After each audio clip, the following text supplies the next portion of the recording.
Zame je to zelo pomemben festival, čist z osebnega stališča pa vidika, ker pač pišem drame, ampak tudi na splošno se mi zdi za razvoj slovenske dramatike, in gledališča zelo, zelo pomemben festival, ker pač je izbor slovenske dramatike in pride veliko ljudi, lahko se med sabo družijo, vidijo predstave, pač podelijo se nagrade.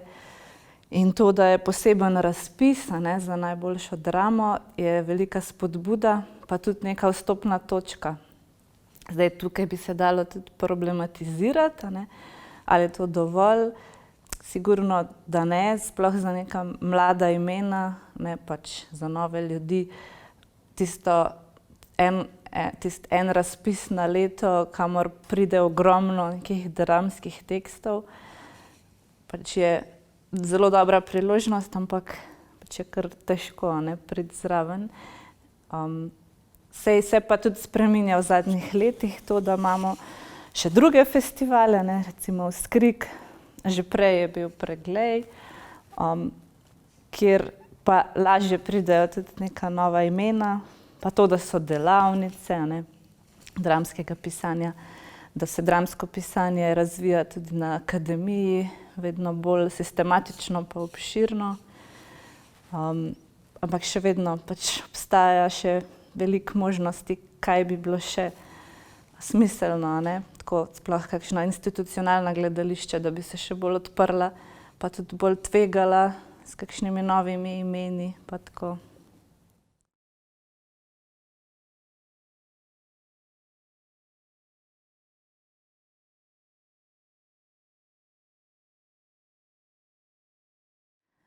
Ja, zame je to spet ena potrditev, pa priložnost za delo predvsem, ker prej tista nagrada za mladega dramatika je bila samo potrditev, se je potem izkazalo, kaj dosti priložnosti za delo še ni bilo, je bilo treba še naprej vztrajati, pač pisati naprej, pošiljati in sodelovati tudi pač dramaturško in čim bolj na nekih delavnicah se pojavljati in tako. Zdaj, ta nagrada Grumova je pa prinesla tudi zdaj možnosti za uprizoritev, to se mi zdi pač zdaj neka razlika, čisto konkretna. Kar se pa mene osebno tiče, glede pisanja, je pa verjetno dobra spodbuda za naprej, pa tudi odgovornost, da pač zdaj pa še vedno je konkurenca ogromna na tem področju, malo gledališč oziroma ni toliko malo gledališč, ampak mogoče malo priložnosti za nove slovenske drame, veliko nas pa piše, in zdaj za naprej mora biti vsaka drama vsaj toliko dobra ali pa še boljša, tako.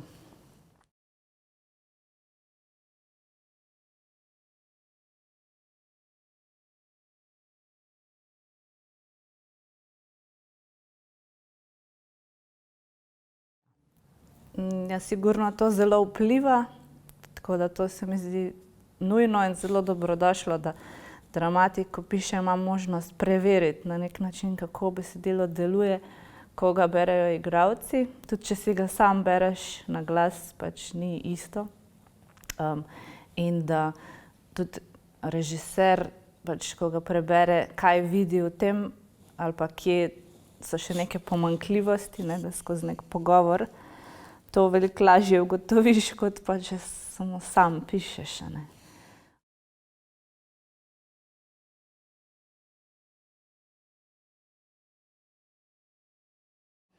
Pa ne vem, se mi zdi, da zato, ker sem že več let pisala to skladišče, se mi je zdelo, da moram še nekaj dodati naslovu. Enostavno se mi je zdelo, da se mora še malo razviti celo besedilo in tudi naslov. Tako da, nič, samo to, da sem se naveličala po mojem že tistega enega in istega naslova. Potem se mi je zdelo, da, če rečem naše skladišče, da vse nas bolj zajame noter. Takrat tudi zelo sem si želela, da bi publika bila vključena. In zato mi je žal, ko je zdaj bila uprizoritev, je režiserka Mateja Kokol se je zelo trudila, da bi lahko bilo tako narejeno, da je publika vključena, ne, da je veliko komunikacije s publiko, ampak potem je bilo to zelo omejeno zaradi vseh ukrepov, ne. Še tistih nekaj predstav, ko je bilo izvedenih, tistih 8 metrov od gledalcev pa do igralcev pač ne omogoča nekega stika pa komunikacije, tako da to še čakam in se veselim pač spet, kdaj bo možnost to predstavo izvesti res tako, kot bi morala biti, a ne. Polna dvorana in večji pretok energije pa komunikacije. Ker s tem na tak način sem tudi pisala, da sem vedno z pozicije gledalca, da se ga čim bolj vključi, ne.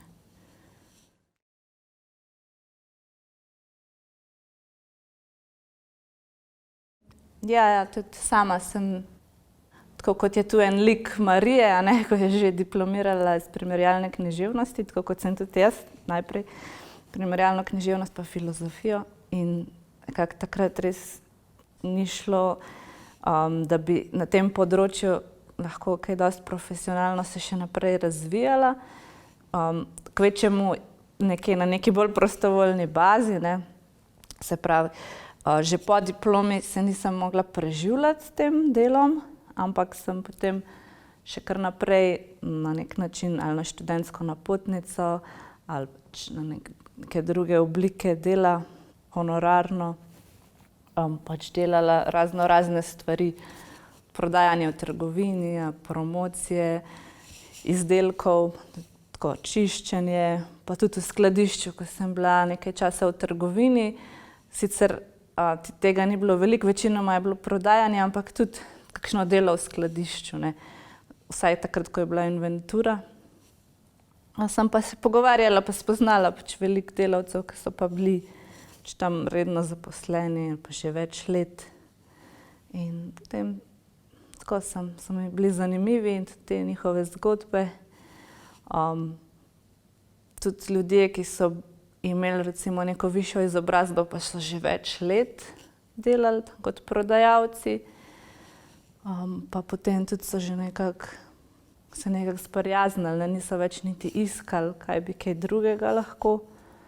In iz tega potem nekega občutka ujetosti, a ne, pa te brezperspektivnosti, sem si pol zamislila to prizorišče skladišča pa teh 4 delavk in da ima vsaka neko svojo zgodbo, ne. Zakaj je tam, kaj je njena preteklost, pa kaj so neke sanje ali pa upanje za naprej, ne.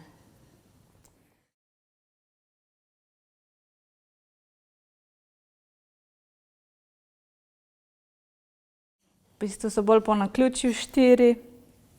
Ne vem, tako se mi je zdelo samo to nujno, da so ženske, neki ženski kolektiv, ker tudi v trgovinah so večinoma ženske, čistilke so ženske, ne vem, v vrtcih so ženske, imamo neke službe, ki jih pretežno opravljajo ženske.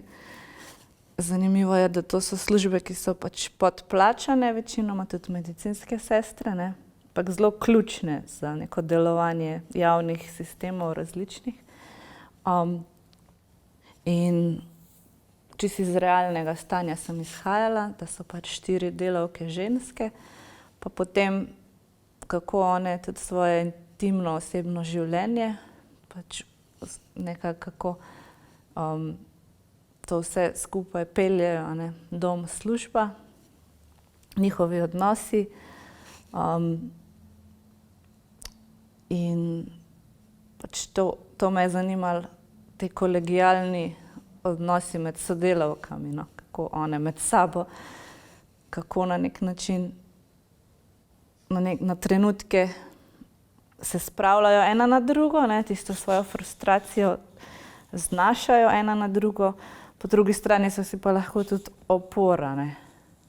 To mi je bilo pomembno, da pa tudi držijo skupaj, no, da so nekako solidarne vsaj ena z drugo, one med sabo, ne.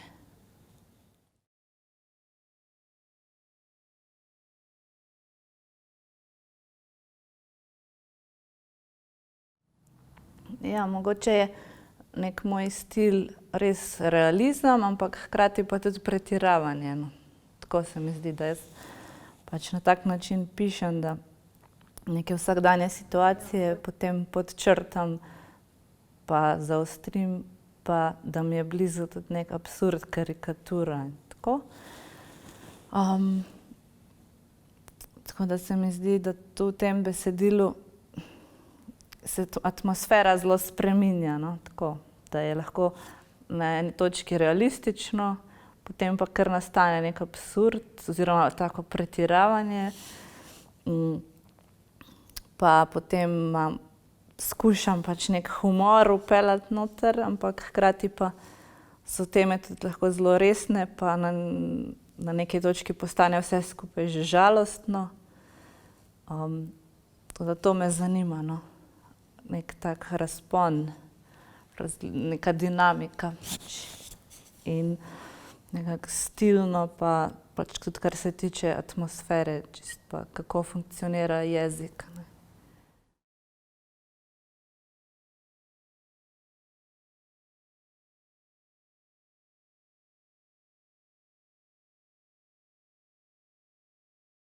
Ta zaprtost, o kateri sem pač pisala, da so te delavke na nek način sploh ne grejo domov, a ne, ker tam vse svoje potrebe opravljajo, tudi jejo, spijo, se tuširajo, vse v skladišču, ne.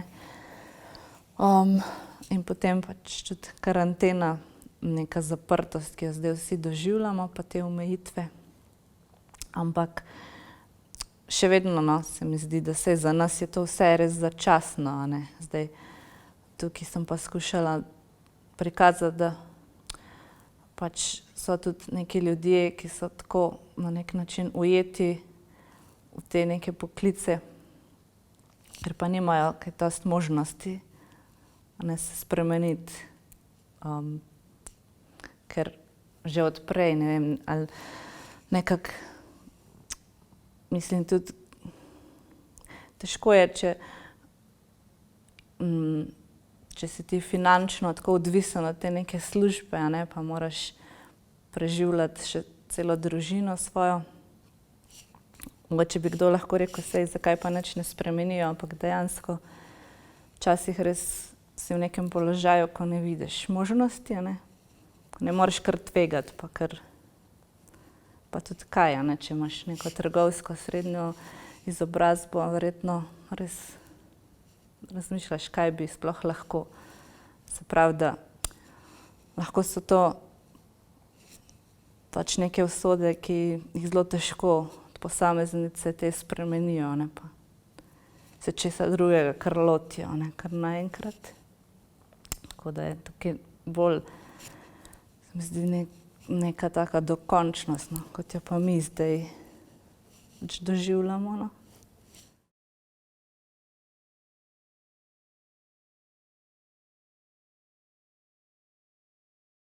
To me je takrat tudi še posebej zanimalo, kako družba organizira pač nek trg dela, pa sploh, če gremo še bolj v to smer, da treba izkoristiti, a ne, vse možnosti, tudi ljudi, bolj kot gledati, mislim, na ljudi kot na nek potrošni material oziroma samo skozi to optiko stroška pa dobička, a ne.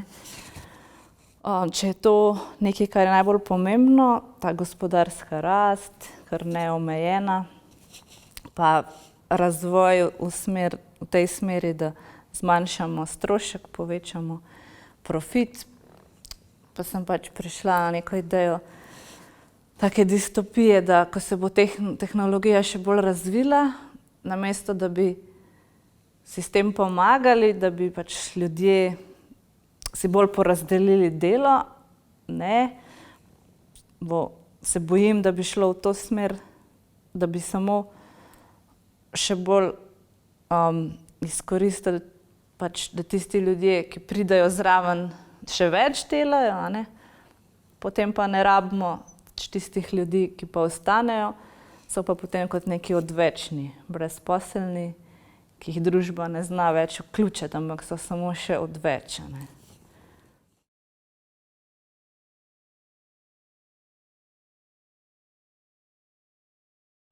Zdaj se ukvarjam z eno dramo, ki sem jo tudi že prej začela, že pred korono.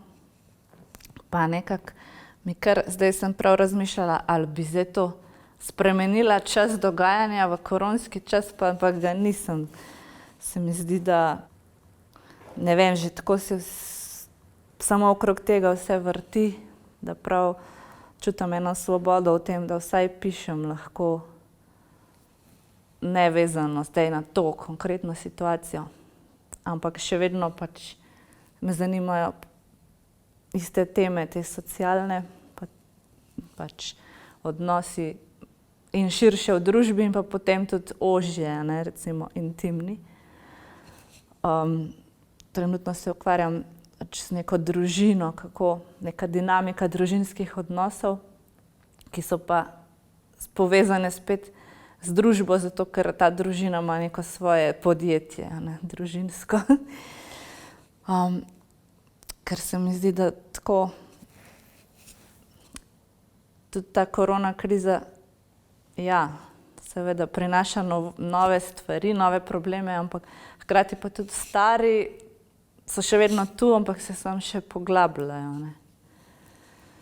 Pa ne vem, zdaj prav me zanima, no, če bo tako čez kako leto neka poplava novih tekstov o korona krizi, ne vem. Zaenkrat, kar je, se mi zdi, bolj nastaja tako, skoraj, za kar jaz vem, da je po naročilu, recimo, da gledališče prav se zmeni, a ne, z avtorji, dajte to pa to upoštevati, da je zdaj za nek nov tekst. Tako je recimo se odločila Barbara iz MGL-ja. To imam tudi srečo, da sem lahko zraven, da je naročila meni pa Izi Strehar pa Barbari Zemljič, da napišemo nov tekst, ki pa pač se dogaja že v tem času korone. In to je bilo po naročilu in smo morali pač to upoštevati, a ne. Ampak jaz sem tudi tam spet izhajala bolj iz socialne tematike, no. Pa mislim, da v Mariboru tudi, ne, se piše nek tekst. Enako na ta način, da se dogaja prav v času karantene. Ko bomo pa videli, koliko bo še kaj novih tekstov. Čeprav mogoče pa tudi rabimo neko distanco, pa da bomo lažje o tem pisali, pol ko bo že mimo, ne vem.